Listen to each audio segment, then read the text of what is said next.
discípulos de Cristo que al reino de los cielos le dieron su lealtad. Siervos que ante él se postran. Bien, amados hermanos, hoy es un día especial como todos los domingos, porque todos los domingos nosotros celebramos. Nosotros somos una iglesia libre, no guardamos nada, no guardamos un día, celebramos en un día, celebramos este día, porque en un día como estos, en una mañana como estas, nuestro gran Salvador se levantó victorioso de la tumba. Así que todos los domingos venimos gozosos a celebrar, pero hoy es un domingo mayor, llamémoslo así, un poco especial, pues es el último domingo del año. Y dijimos hace, ya no me acuerdo cuántos días, hace 8 días o más, que hoy haríamos una acción de gracias, sería un culto para dar gracias, para estar contentos, para estar felices y agradecidos de todo lo que el Señor nos ha concedido, y eso no es nada, hermanos, de todo lo que viene, de todo lo que nos concederá. Y si acaso lo que nos concede son tribulaciones, luchas, dificultades, pues es muy bueno, porque eso desarrollará en nosotros paciencia, dependencia de Dios, oración profunda, y en nada se compararán todas aquellas tribulaciones o dolores con la gloria venidera que en nosotros ha de manifestarse. Amén. Bien, en este sentido quisiera hoy presentarles un versículo. Hoy la predicación va a ser cortita porque va a ser de un solo versículo muy pequeñito que se encuentra en la carta, en esa maravillosa carta a los Filipenses, el capítulo 4 y el versículo 6. Mañana es el año 2024 y para muchos tendrá seguramente muchos afanes, mucha incertidumbre, mucha expectativa en el sentido negativo, lo digo, pero para la iglesia del Señor siempre es una esperanza viva, porque cada día nuestra redención se acerca. Hoy estamos más firmes que el día que creímos. Hoy estamos más firmes y sabemos bien que nuestra redención está más cerca. Pero si no fuera en este año, quizá mañana, el año entrante, Cristo venga.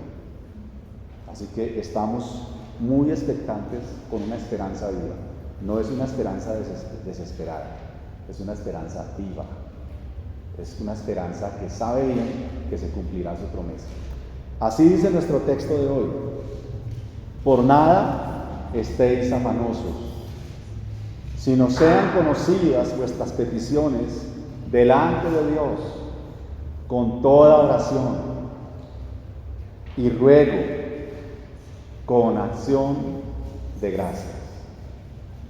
Padre, gracias por tu misericordia, gracias por este día que nos has concedido, por este año que nos has concedido, y quizá mañana amaneceremos vivos y entonces concederás un día más y quizá un año más.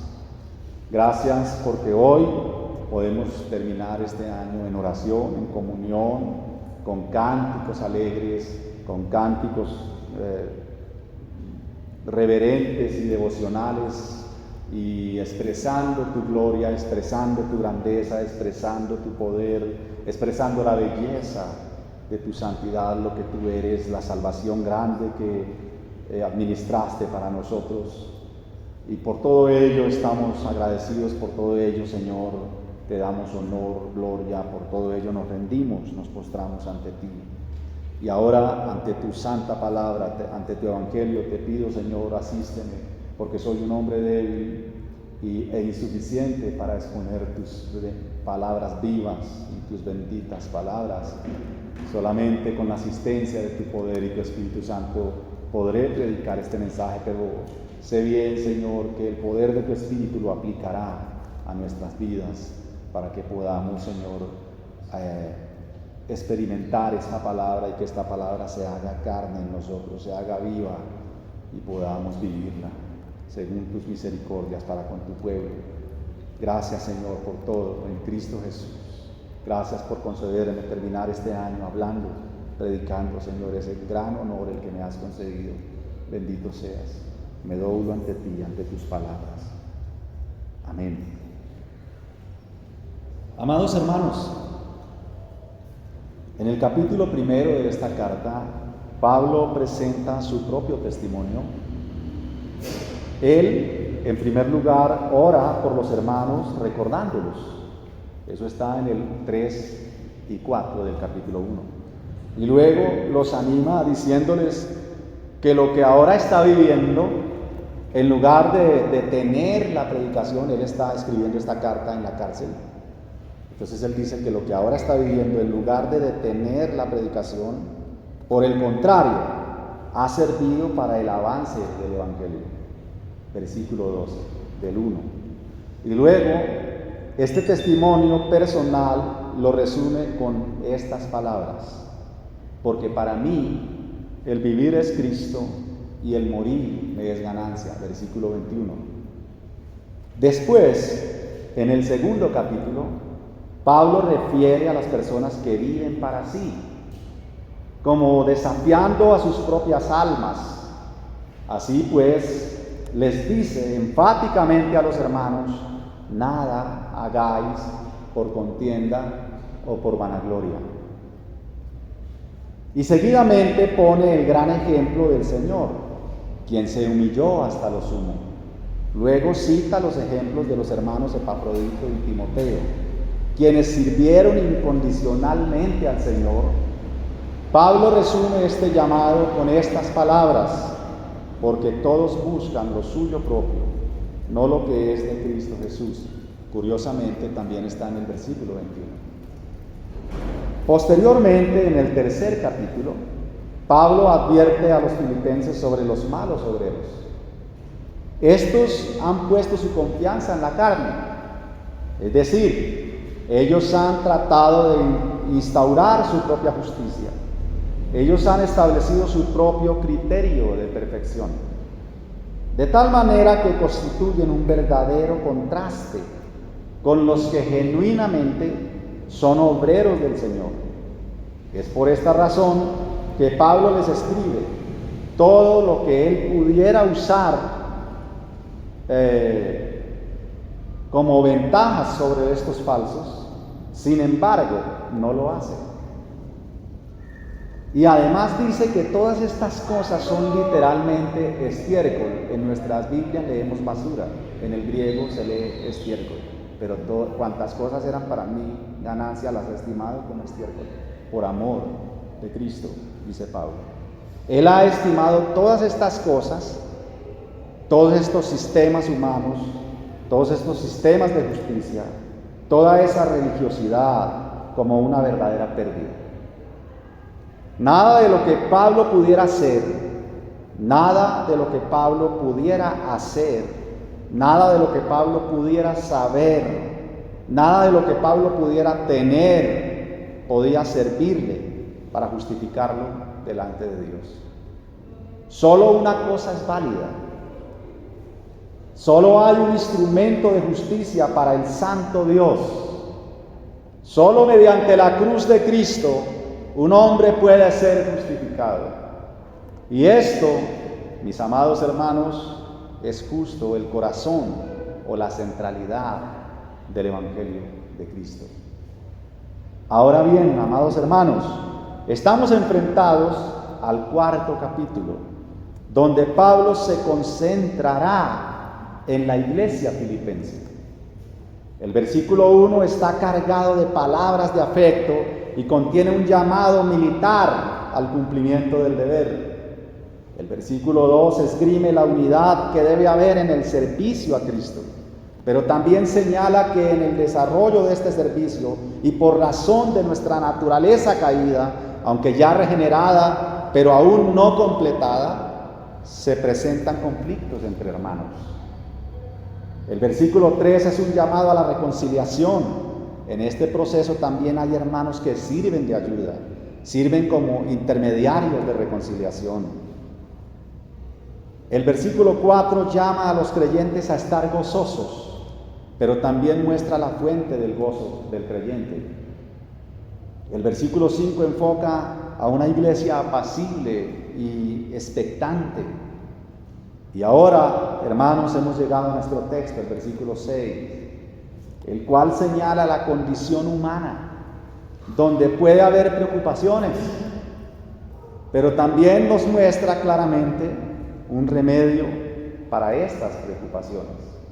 Esa es una razón suficiente, amados, para titular este sermón el antídoto contra los afanes de la vida. ¿Y qué tiene que ver eso con las acciones de gracia? Bueno, ya lo veremos en la última línea de nuestro texto. 2 puntos. Tiene más, el versículo tiene más puntos, pero se alargaría este sermón, serían 2 sermones. Así que vamos a ver el texto en 2 puntos. El primer punto es la ansiedad o el afán. Y el segundo punto, el antídoto contra esa ansiedad, contra ese afán. Miremos entonces, amados, de manera tranquila, nuestro primer punto. Lean conmigo la primera línea del texto. Por nada estéis afanosos. Por nada estéis afanosos. Amados hermanos, dije que el versículo señala la condición humana porque es prácticamente quimérico que exista un solo ser humano que nunca, durante toda su vida, haya experimentado angustias. Eso sería una quimera. Ni el Señor Jesucristo, porque Él fue quizá el más angustiado sobre la faz de la tierra. Es decir, quito la palabra quizá, Él fue el más angustiado sobre la faz de la tierra. Así que no existe ningún ser humano que no haya experimentado angustia. Y si no la ha experimentado, pues prepárese. En esta condición humana, me refiero a la condición caída de la humanidad, hay muchas dificultades, muchos tropiezos, muchas angustias, muchas enfermedades y mucho dolor. Y esto es prácticamente en todos los ámbitos del ser humano. Por ejemplo, no hay ningún trabajo humano que no sea tedioso, sin importar cuál sea. El que está en una oficina desearía poder salir y trabajar en la calle caminando para que le diera el sol. El que está en la calle desearía poder trabajar en una oficina sentado para no asolearse mucho. Como quiera que sea, todo ser humano experimenta esta sensación de inconformidad en algún momento de su vida. Hubo un hombre, y aquí hago un paréntesis, eso no lo tengo escrito, que tuvo todo en la vida y estando saciado de todo dijo: la vida es como humo de humo, que nosotros en nuestras versiones leemos vanidad de vanidad, todo es vanidad. El humo cambia, o vapor, la vida es como humo, la palabra es humo. Es decir, cuando usted piensa que ya le cambia la forma y usted ya ve otra forma en el humo. Cuando piensa que lo logró, le cambia la vida. Y eso es la vida. Es un tedio, es una pesada carga. En el libro de Job, del capítulo 5, leemos: como las chispas se levantan por el aire, así nace el hombre para la aflicción. Cierro paréntesis. Si yo pregunto en este mismo instante, acá, en este auditorio, ¿quién de ustedes es completamente libre de preocupaciones? ¿Acaso podría haber alguno? Quizá el que está aún en el vientre.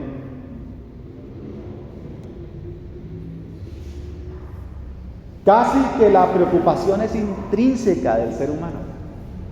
Es como algo que hace parte de la vida y que las personas suelen aceptar y pensar que no se puede vivir sin preocupaciones. De tal manera que al hablar de estas cosas y al leer este versículo, ninguno está fuera de él. Todos estamos dentro del versículo. Ninguno podría decir en este día que este mensaje no es para él. Este mensaje no es para ti. Tú no podrías decir eso. Este mensaje justamente es para ti. Es para mí. Que este versículo de la Biblia no tiene que ver con él. Nadie podría decir eso.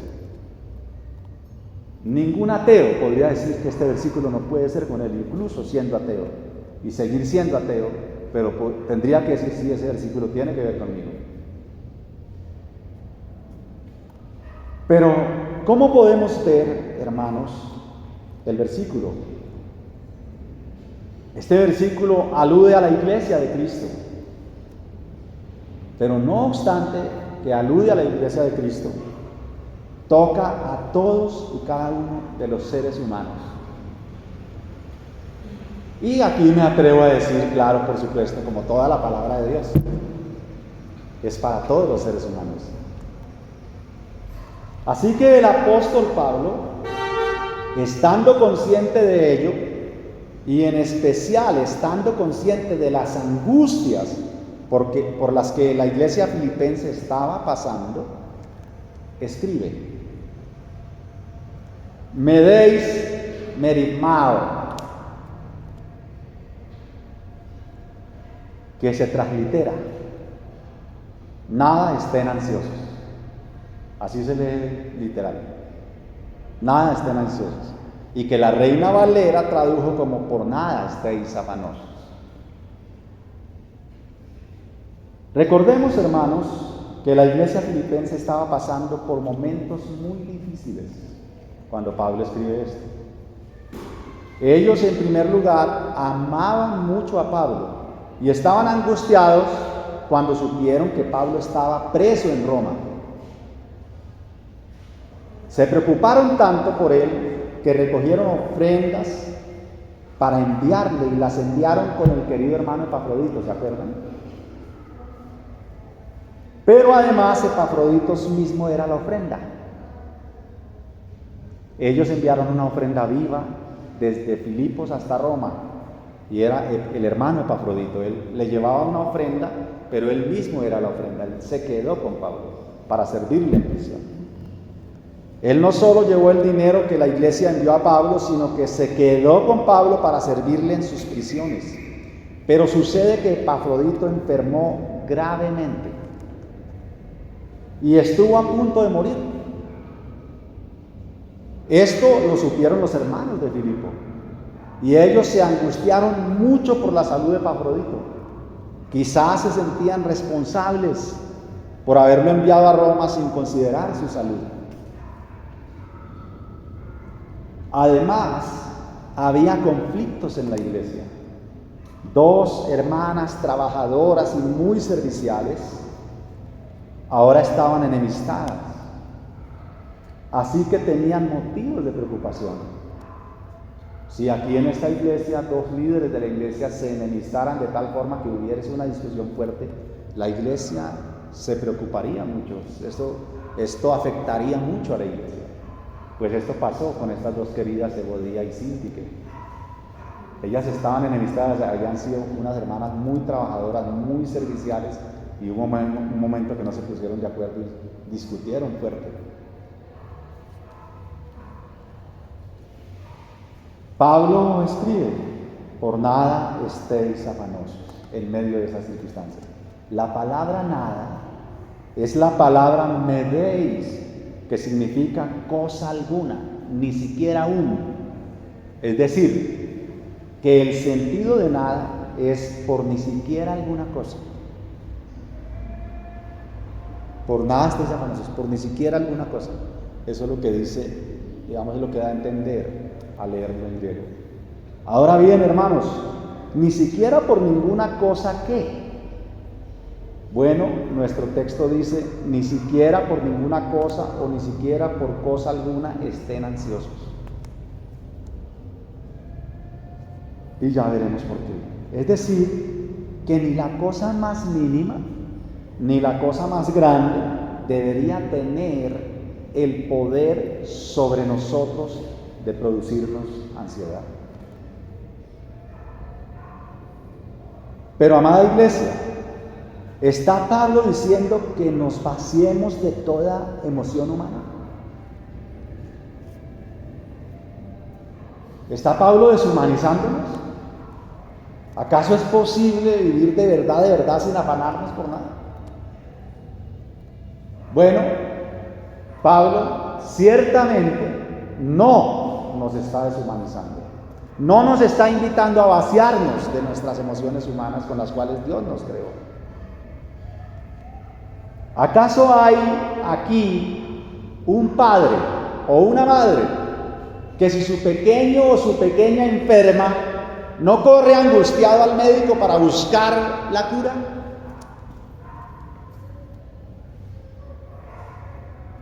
¿O una madre que no se angustie por su hijo cuando sabe que está en grave peligro? ¿Usted no reacciona? Ciertamente sí. De nuevo, Pablo no nos está invitando a vaciarnos de nuestra humanidad. Pablo no está deshumanizando a las personas, más bien las está llamando a la calma. Las está llamando a la confianza en el Señor, que tiene el control sobre todas las cosas. De hecho, Pablo usa la misma palabra preocupado o afanado en el versículo 20 del capítulo 2 para referirse a Timoteo, quien estaba muy interesado en la iglesia filipense, o muy afanado por la iglesia filipense. Así que hay dos sentidos en los que podríamos estar preocupados. Uno es en un sentido positivo, como quien se preocupa por las cosas del Señor, como alguien que está afanado porque necesita llegar a abrir la iglesia y limpiar las bancas. Ese es un sentido positivo de afán, ¿sí? Como el afán de ir a predicar, ¿sí? Y hay otro sentido en el cual estar afanados, ansiosos, el sentido negativo. Pablo usa la misma palabra para referirse a ambos sentidos. Capítulo 2, versículo 20 escribe meritmao, y nosotros leemos interesado. Y en nuestro texto vuelve a escribir meritmao y nosotros leemos afanado. Dos sentidos para la misma palabra. Meritmao significa en un sentido negativo estar preocupado, preocuparse, afanarse, estar ansioso. Tiene una connotación de una ansiedad que no es conforme a la confianza en Dios. Y en sentido positivo, esta misma palabra meritmao significa tener interés, tener cuidado. Tiene un sentido de un interés amoroso por los demás, como Timoteo, que estaba meritmao por la iglesia filipense. En el sentido positivo. Como en el caso de Timoteo, que se interesaba sinceramente por los hermanos filipenses. De modo que pudiera ser que alguno usara este versículo, puede ser que alguno use este versículo para ser apático e indiferente ante las necesidades de otro. Entra un hermano aquí muy angustiado y nosotros pues no nos afanamos porque el Señor dice que no estemos afanados. Oh, gran engaño. Meritmao, hermanos, interésate por tu hermano, angústiate por él, llora con el que llora. ¿Entendemos? Por nada estéis afanosos no significa que no nos preocupemos por las necesidades de nuestros hermanos. Pero esto no es lo que Pablo está enseñando. Lo que el versículo nos enseña es que no debemos desconfiar de Dios, que en la dificultad podemos estar tranquilos porque Dios está con nosotros.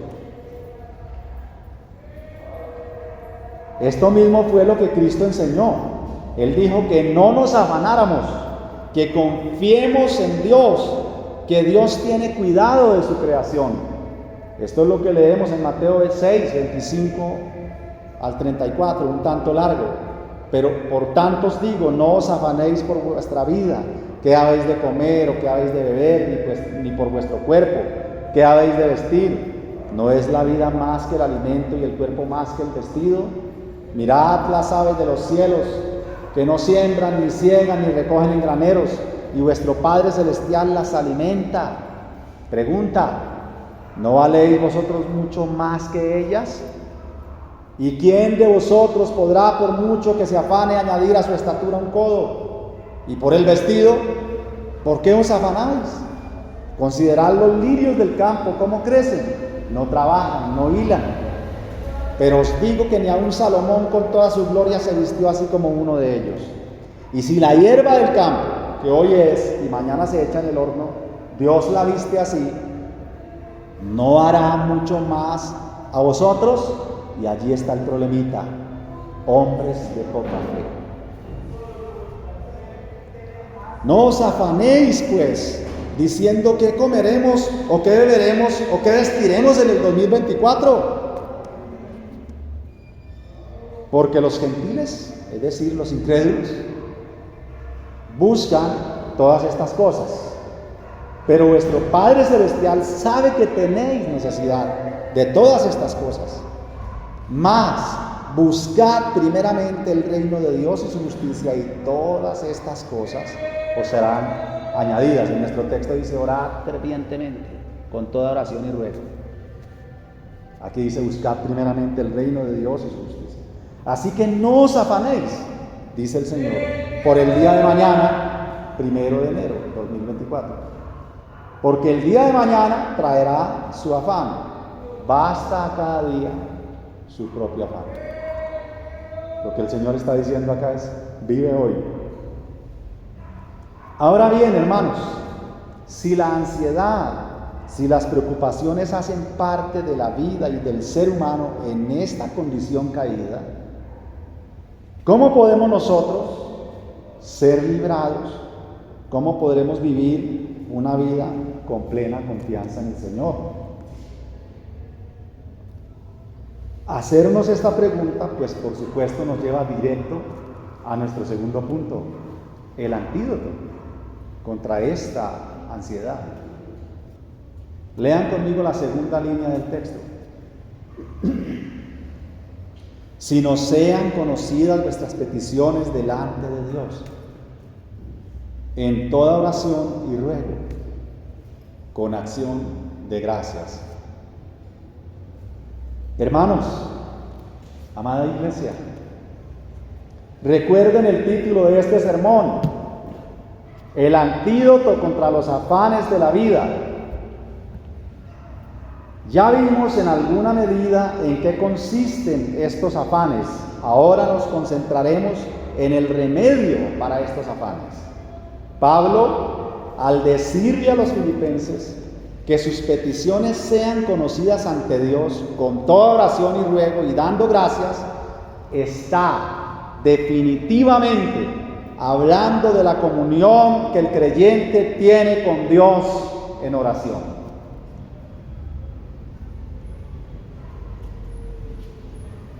¿Qué es lo que hacen las personas cuando están en grandes angustias? Ellos, según sea el caso, corren desesperados en busca de personas que les puedan ayudar. Acuden al médico, acuden al prestamista, acuden a los amigos, acuden a los padres, acuden a las ayudas del gobierno en uno u otro sentido. Hasta aquí, estas formas de buscar ayuda son legítimas. De ninguna manera estaría yo predicando que no se deba ir al médico o que no se deba acudir a un amigo y más a un hermano en Cristo. Así que es legítimo que usted vaya al médico, que usted busque ayuda. Está bien buscar ayuda, pero ¿qué hay de aquellas formas ilegítimas de procurarse salir de los problemas? Porque muchos hermanos pueden caer en eso. ¿Qué hay de esas formas oscuras, de esos atajos que engañan el alma y la conducen a un estado peor? Voy a decir algunas exageradas. Así pues, tenemos a quienes acuden al hechicero, por ejemplo, al yerbatero, al curandero, al charlatán, y otros van más allá y acuden directamente a Satanás. ¿O no le sucedió eso a Saúl? Lo invocan y venden sus almas al maligno. El desespero es tal que los lleva a esto. Quiero pensar que no existe ningún ser humano que quiera vender su alma al diablo, sino que ha sido el desespero el que lo ha llevado a tal asunto. Ahora bien, ¿qué es lo que hace un verdadero creyente cuando está en angustia? El creyente se postra ante su Señor y pone delante de Él su causa. Está bien si tiene que ir al médico o acudir ante algún familiar o algún hermano en la fe que le ayude en su problema, pero ya no va angustiado, sino que tiene la paz de Cristo en su ser. De manera que este creyente, antes de moverse de su lugar, ha orado fervientemente al Señor. Hermanos, es necesario tener muy claro que el antídoto que estoy predicándoles no es contra los problemas. Porque puede ser que usted salga de aquí y diga: el pastor nos mintió, tengo muchos problemas y estoy llorando mucho. El antídoto no es contra los problemas. Usted en el mundo tendréis aflicción, dice el Señor. Los problemas nunca lo van a dejar a usted. El antídoto es contra las preocupaciones que esos problemas nos causan. ¿Está claro? De modo que no es que orando seamos libres de conflictos, no, sino que orando seremos llenos de paz para resolver esos conflictos.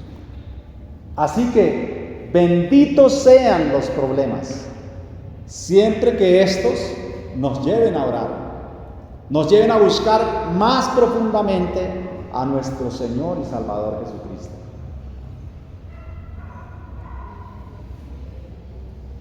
Por tanto, hermanos, debemos entender que todas las dificultades de la vida están dentro del propósito de Dios.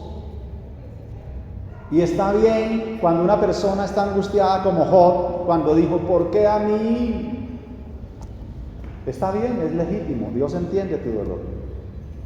No hay problema con eso. Más adelante entenderás y más adelante darás gloria a Dios. En el dolor es difícil. Porque Job, cuando estaba rascándose con el tiesto, decía: ¿por qué a mí? ¿Por qué? Algunos lo han criticado fuertemente y algunos critican a algunos hermanos que sufren dolores profundos como la pérdida de un hijo, de un padre, de un ser querido, algún dolor, una decepción amorosa, el engaño de su esposa, de su esposo. Eso es muy doloroso. Y el hermano dice: ¿por qué? Y el otro que está, los otros 3 amigos que están ahí, o 4 teólogos fuertes, le dicen: esa no es la pregunta, hermano. Y el hermano en nada le ayuda en su dolor, como en nada le ayudaron los amigos a Job. Es legítimo preguntar, porque no estamos exentos del dolor. Vendrá la angustia, vendrá el dolor, vendrá la dificultad. Entonces, orando no seremos libres del conflicto, sino que seremos llenos de paz para resolverlo.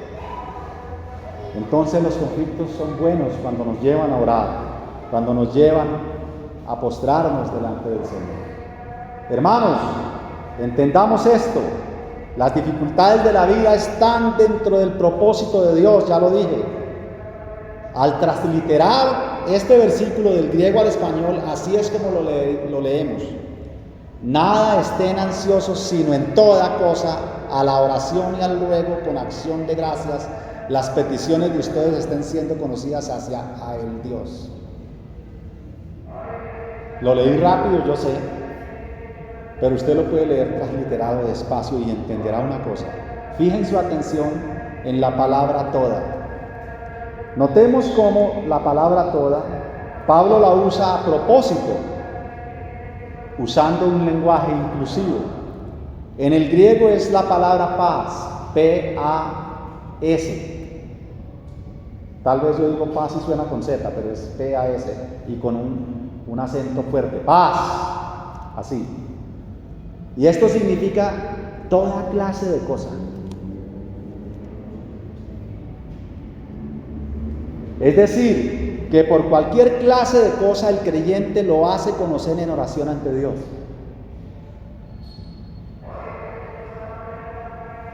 Uno suele no orar por cosas que uno considera que uno tiene el dominio, ¿no? Pero toda cosa pequeña, todo verdadero creyente la pone delante del Señor. Por pequeña que parezca, por insignificante, por trivial que sea. Mucho más las cosas que cobran un mayor valor para nuestra vida. Pero el creyente ora por todo. Pero usted se va a tomar una Coca-Cola y ya está ahí, gracias Señor por esta Coca-Cola, que no me haga daño, porque la Biblia dice si bebieren cosa mortífera no les hará daño. Usted va a hacer una visita, usted ora, Señor, dame gracias, ayúdame. Va a visitar a un familiar, usted va a almorzar, da gracias a Dios. Y eso parece cosa pequeña, pero usted está orando y poniendo delante de Dios todas las cosas, todas. La idea, hermanos, con esta palabrita toda, es como una audiencia, pero una audiencia continua.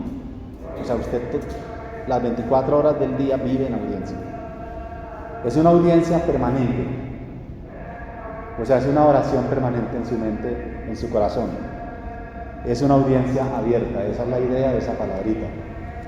Es decir, que el verdadero creyente realmente continuamente está orando. O sea, uno piensa algo y ya, Señor, ayuda, está en su corazón orando. ¿Sí les pasa? Creo que sí. Creo que sí. Espero que sí. Quiero creer que sí. Esto, hermanos, es comunión con Dios. En este caso, para pedir, para rogar y para dar gracias. En primer lugar dice, si no sean conocidas nuestras peticiones delante de Dios. Esto de ninguna manera significa que Dios no conozca nuestras necesidades. Sabemos bien que Dios lo conoce todo a la perfección. Así que cuando Pablo dice sean conocidas nuestras peticiones delante del Señor, no es que Él no las conozca, no es que Él no las sepa, Él las sabe de antemano. Más bien, tiene un sentido de un constante ruego al Señor, una constante exposición de nuestra situación o necesidad ante el Señor. Ese es el sentido de eso. No porque Él la desconozca, sino porque esta oración afecta nuestro carácter y desarrolla nuestra confianza en Dios y nuestra dependencia de Dios. Y ese es el sentido. Cuando una persona no pide al Señor, no ora al Señor, procura en su propia fuerza, pues está siendo autosuficiente y está prescindiendo de Dios. De manera que he ahí, amados hermanos, el antídoto contra la ansiedad, el antídoto contra el afán de la vida. Este precioso antídoto es la oración. Ahora bien, en la práctica, ¿cómo descansamos en Cristo, hermanos? ¿Cómo somos librados de la ansiedad? Bueno, nuestro texto dice, en toda oración y ruego, con acción de gracias. Hay quienes distinguen dos formas de oración, pero en este versículo Pablo no está haciendo esta distinción. No está diciendo que hay dos categorías. Él une todo. No está diciendo que hay dos tipos distintos de oraciones, sino que al decir con toda oración y ruego y con acción de gracias, está señalando la gran importancia que tiene la oración para nosotros. Está procurando mostrarnos que es importante, que es vital que un creyente ore. De hecho, hermanos, nadie puede ser cristiano sin oración. No existe ni un solo cristiano que no ore. No existe. Si tú no oras, no eres cristiano.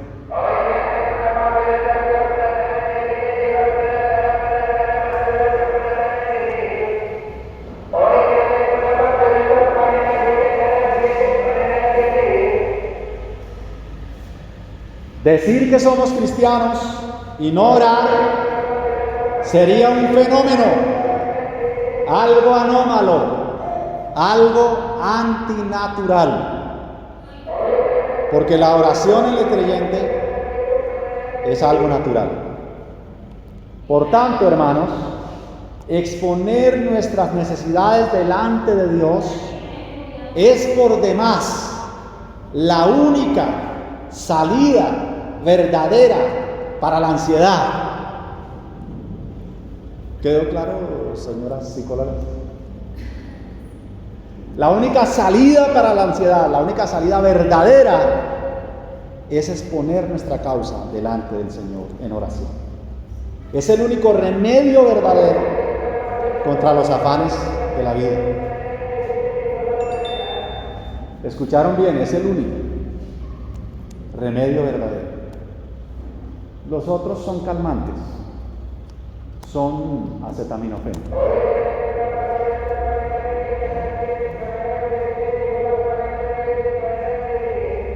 El apóstol Pedro también escribe a la iglesia y la llama a descansar en Cristo, afirmando el cuidado que tiene para con nosotros. Esto es lo que leemos en 1 de Pedro 5:7, echando toda vuestra ansiedad sobre Él, porque Él tiene cuidado de vosotros. ¿Esto cómo se hace en la práctica? Orando. Ahora, hermanos, cuando oramos y damos gracias a Dios por sus divinas respuestas y por sus cuidados, esto significa que estamos confiados en Dios y que Él nos da su provisión. Consecuentemente, cuando de corazón y sinceramente damos gracias a Dios por todas las cosas, esto de suyo es el antídoto que disipa nuestras preocupaciones. Uno viene angustiado, se arrodilla, ora fervientemente, derrama su corazón delante del Señor, y cuando se para, ¿cómo se levanta? Tranquilo, gozoso, en paz, porque sabe bien que Dios ha tomado esa carga y que Él tiene control de todas las cosas. La palabra griega para acción de gracias es Eucaristía. Y como hoy es un día de acción de gracias, quiero detenerme un poquito ahí. Hablemos un poquito de eso.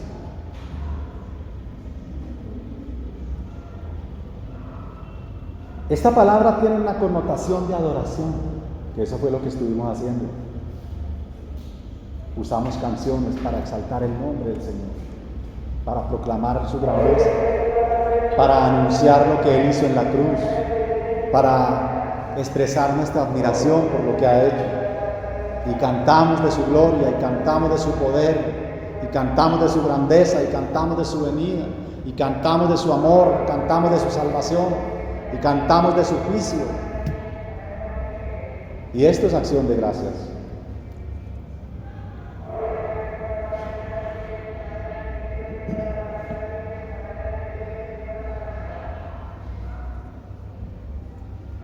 Cuando oramos, presentamos nuestras peticiones delante de Dios y agradecemos y adoramos a Dios. La importancia de dar gracias a Dios consiste en que implica reconocer que dependemos de Él. Es decir, es una expresión de dependencia. Hermanos, dependemos de Dios para todo. Vivimos por Dios, incluso respiramos porque Él nos concede respirar. Así que hasta por respirar debemos dar gracias. Así que, como dependemos de Dios para todo, damos gracias a Dios por todo. ¿No es eso lo que dice la Biblia? Dad gracias a Dios por todo. Ahora bien, solo una persona con un corazón regenerado con un corazón verdaderamente dependiente de Dios, puede en todo momento y por todas las cosas dar gracias a Dios. Incluso por aquellas cosas que parecen malas o negativas, una enfermedad, una necesidad, una pérdida. Una persona que verdaderamente depende de Dios, que ya no es autosuficiente, sabe que no es por su propia capacidad o por su propio mérito, sino que es la gracia de Dios que lo sostiene. Así que puede dar gracias a Dios. Si está sano o si está enfermo, o si está en abundancia o si está en escasez, cualquiera sea su situación, está contenta y agradecida con el Señor porque depende absolutamente de Él. Y esto es lo que Pablo va a decir en el versículo 13: todo lo puedo en Cristo que me fortalece. Pero previamente ha dicho: he aprendido a estar en abundancia y en escasez. He aprendido a estar libre y en prisión. He aprendido a tener hambre y a estar lleno, a tener sed y a estar saciado. Todo lo puedo en Cristo, por tanto doy gracias y lo alabo. Esto es lo que Pablo va a decir más adelante, unos versículos más adelante del versículo que estamos estudiando. Dar gracias implica humildad. Dije que implica dependencia y ahora implica humildad. Solo un corazón humilde y dependiente puede dar gracias a Dios. Voy a repetir esa línea. Solo un corazón humilde y dependiente puede dar gracias a Dios. Los hombres malvados detienen con injusticia la verdad de Dios, y debido a su corazón endurecido y orgulloso, no pueden reconocer a Dios y mucho menos pueden darle gracias. Esto es lo que leemos en el versículo 21 del capítulo 1 de Romanos. Pues habiendo conocido a Dios, no le glorificaron como a Dios, habiéndolo conocido por medio de la naturaleza, según los versículos anteriores. No le dieron gracias. O sea, ¿cómo un ateo, cómo un corazón endurecido puede ver el mar, las olas y decir gracias, Señor, por tu creación? ¿Cómo? Solo un corazón humilde y dependiente de Dios puede decir gracias, Señor, por el sol, por el aire, por la lluvia, por este atardecer, por esta montaña. Gracias, Señor, ayer, ¿no? Por esta piscina estábamos ahí con mi esposa. Gracias, Señor, por estos mosquitos que nos picaron, pero que tú los creaste. ¿Sí me hago entender? Un corazón dependiente, un corazón humilde. Pero el ateo es arrogante, es orgulloso, es altivo, es autosuficiente. Y estoy hablando de toda clase de ateísmo, porque hay ateísmo confeso y hay ateísmo práctico. ¿Sí? O sea, el que dice que es de Dios, pero no hace las obras de Dios, está negando a Dios. Es un ateo. Niega la eficacia de la gracia, niega la eficacia de la palabra de Dios, la eficacia del Evangelio. ¿No es eso lo que dice la Biblia?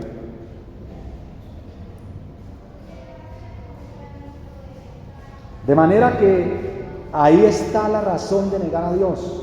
Si ellos le reconocen, entonces también tendrían que darle gracias. ¿Entienden la importancia de ser agradecidos? Pues sabrían que aún hasta respirar es una gracia concedida por el Creador. Pero ellos quieren ser sus propios dioses. Ellos quieren ser autosuficientes y no tener que dar gracias a nadie. Así que ellos están envanecidos en sus propios razonamientos. Y entonces explican las 10 plagas del Egipto y no sé qué, explican la oscuridad en el día que fue crucificado el Señor, y dicen que fue un eclipse y todo eso, en lugar de dar gracias, en lugar de dar gloria a Dios. ¿Sí?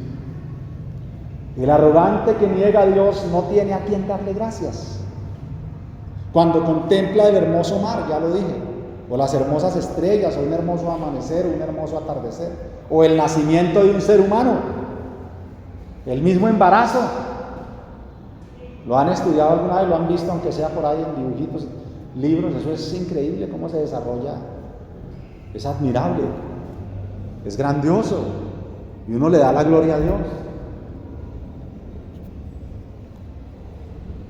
Mucho menos tiene que dar gracias por cosas que le son cotidianas. O sea, el arrogante camina y no le da gracias a Dios por las piernas. Come y no le da gracias a Dios por la comida. Siente el salado y no le da gracias a Dios por el sentido del gusto.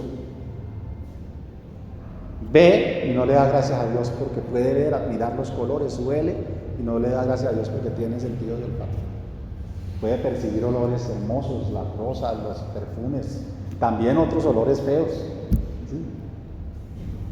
Puede hacer diferencias, puede incluso distinguir a alguien por su olor. Sobre todo las mujeres, huelen la ropa. ¿Usted con quién estuvo? Distinguen los olores, tienen más desarrollado ese sentido. ¿En serio? Una mujer percibe más rápido y se está quemando el arroz y uno ni siente. No, hermanos. Entonces, gracias a Dios por mi esposa. No, gracias a Dios porque tienes. Hay que dar gracias a Dios por todo, hermanos. Por todo. Voy a decirlo, aquí lo tengo escrito. Ellos no pueden dar gracias a Dios por cosas cotidianas como caminar, comer, hablar, ver, oler, sentir, etcétera, etcétera, etcétera. Hay un largo etcétera. Empero, aquel cuyo corazón ha sido transformado por el Evangelio de Jesucristo y ahora posee un corazón que se enternece con la palabra de Dios, un corazón dependiente de Dios, un corazón humilde, un corazón sencillo, ahora puede agradecer por todas las cosas, porque aún lo sencillo le parece grande, y es que es grande. O usted piensa que respirar no es, o la circulación de la sangre no es algo muy sencillo. En realidad es grande que estés aquí, es grande que estés aquí, es grande que estés escuchando, es grande que yo esté hablándoles. No es cosa sencilla, es cosa cotidiana, puede que sí, pero no es cosa sencilla. Así que Pablo dice, con acción de gracias, el cristiano ora con toda oración y súplica, pero confía, depende de Dios, se humilla ante Él y luego lo expresa dando gracias, adorando, exaltando, alabando a Dios. Así termina esta carta, con una doxología tremenda. Entonces, hermanos, ¿qué nos está enseñando nuestro texto? Hermanos, este versículo nos muestra claramente a Dios como Dios providente. La providencia de Dios abarca todos los aspectos de la vida. Es por esta razón que no es lógico que alguien que depende de Dios se afane de alguna cosa. Sin embargo, por nuestra condición caída, el afán y la ansiedad están presentes. Pero Dios, que es providente, nos proveyó el medio por el cual nosotros pudiéramos escapar de las preocupaciones. Ese medio es la oración, es un medio de gracia. Ahora bien, hermanos, permítanme mostrar un brillo mayor que hay en nuestro texto. ¿Cómo pudiéramos nosotros orar si Cristo no nos hubiera presentado justos delante del Padre? En realidad, hermanos, Cristo es el que presenta nuestra causa ante el mismísimo trono de Dios. Y lo hace con conocimiento de causa, puesto que Él mismo sufrió nuestros dolores, Él mismo estuvo en angustia. No hay situación humana que Cristo no haya sufrido. Cristo sufrió el destierro, Él sufrió hambre, Él sufrió la sed, Él sufrió la enfermedad, Él sufrió la tentación, Él sufrió el abandono, Él sufrió la traición, Él sufrió la tortura, Él sufrió el destierro, Él sufrió la muerte. Así que Él es capaz de compadecerse de nosotros, puesto que vivió las mismas angustias nuestras, pero sin pecado. Esto es lo que leemos en Hebreos 4:15. porque no tenemos un sumo sacerdote que no pueda compadecerse de nuestras debilidades, sino uno que fue tentado en todo, según nuestra semejanza, pero sin pecado.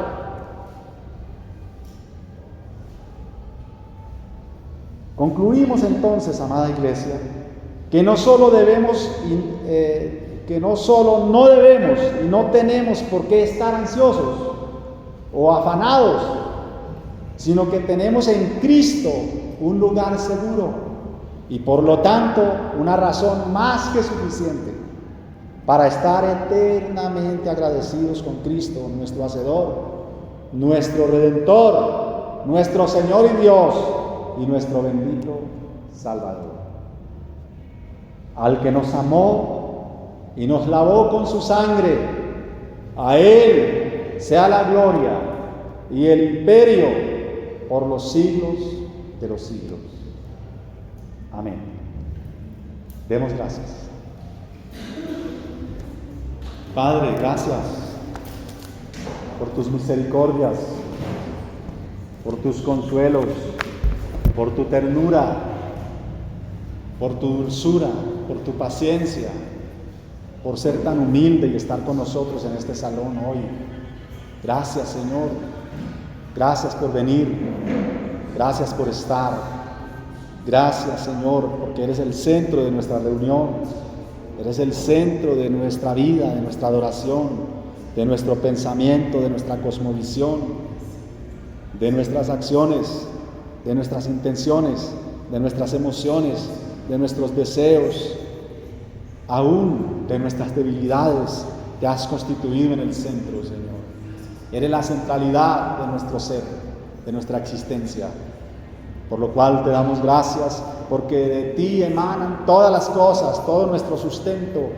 A veces son tan cotidianas que las vemos como sencillas, como simples, pero no somos capaces de crear nada. No somos capaces de crear una rosa, de darle vida a una hoja de un árbol. No somos capaces de crear ninguna forma de vida. Solamente somos dependientes de ti, y esto es lo que tú dijiste cuando hablabas de ser como niños. Cualquiera que no se hace como un niño no es digno del reino de Dios, y un niño depende absolutamente de sus padres. Señor, nosotros dependemos absolutamente de ti. Bendito seas. A ti el honor y la gloria y la alabanza. Permítanos, Señor, poner esta petición hoy delante de ti. Y es esta congregación, esta iglesia, en este año que vamos a comenzar. Permítenos desarrollar los planes que hemos hablado, las intenciones de servicio. Oh Señor, despierta a tu pueblo en todos los sentidos para que este año podamos ser una congregación floreciente, según las misericordias tuyas para con esta casa. Oramos en Cristo Jesús, nuestro Señor y Salvador. Amén y amén.